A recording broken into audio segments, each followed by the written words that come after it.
Hello guys, and welcome back to another episode of Lambda Wars Beta Tutorial Episode 3. In this one I'm going to be showing you the best attacks for Rebels and Combine. I've listed them 5 to 1, and I'm going to be explaining the Rebels first and the Combine. Now basically I'm just showing you the best type of tactics, what to use against, how to beat an AI or player, for instance. In any type of way, like a team or just 1v1. I'm going to be explaining what Rebels is first. Number 5, Flamer Rush. It's where you have a bunch of flamers and you send them to the front of the attack.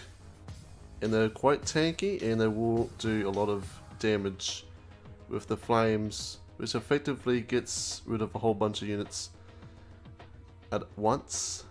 So if you have plenty of these, you can use flag grenades, which will make the enemy harder to spot you at the same time.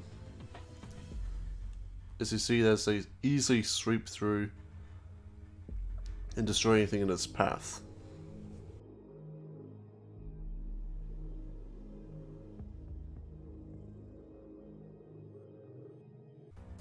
Number 4, the Vortigaunts and Antlion Ambush.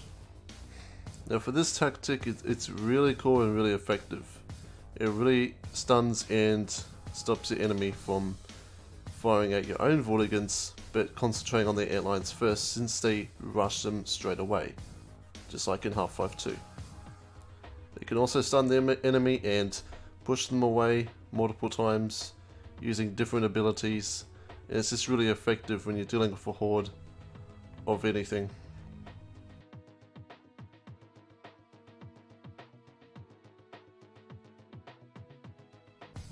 Number 3 is the Dog Shield Offensive. Now this one can be very helpful in case you want to quickly redraw units back or have protection, since the group of dogs will take the fire first and the units at the back.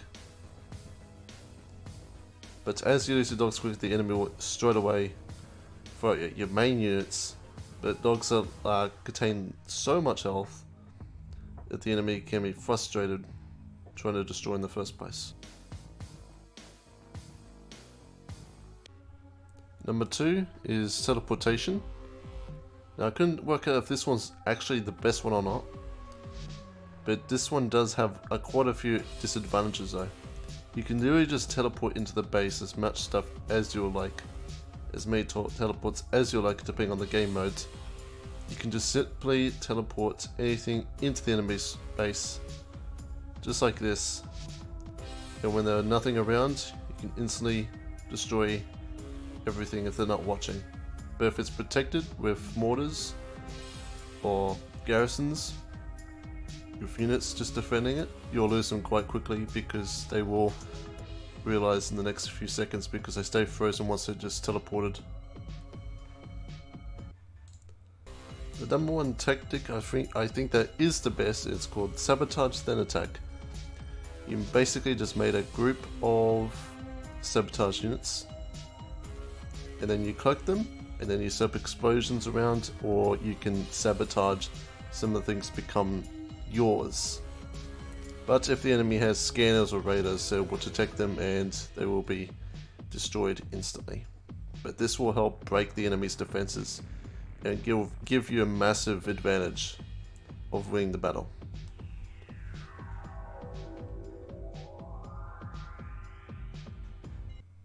Now for the Combine, number 5 is the Hunter Charge. When you make a group of hunters and you send them or use the ability to charge at an enemy area, just like this for demonstration, they will simply just crush over anything, and it's very effective against light units but they are not good at fighting the heavy units because they simply will destroy your hunters very fast. But having a group of them like this contains a lot of firepower, but using them like dogs as a defense like that, you will lose your hunters very quickly. Even though they will do some damage, but it's a massive cost to lose. Number 4 is the canisters. Now this one is very effective against defenses. It is a bit cheaty, but it's a technique that the Combine use, and it's one of the unique ways of getting rid of defense, but it costs a lot of resources to send a lot of canisters. So as one of my games, I got completely screwed over because of this player using that technique, and I never heard of it before I even learnt it. As you see, as it lands on any bunker or turret or unit staying there, they just get obliterated simply. Plus the empty canisters have unlimited range, they cost the least amount as well. Number 3 is the grenades. Now this technique right here, if you use soldiers and you unlock the grenades for them, they will toss the grenades at the defense, and it's a really good way of breaking a defense just like that in the scene.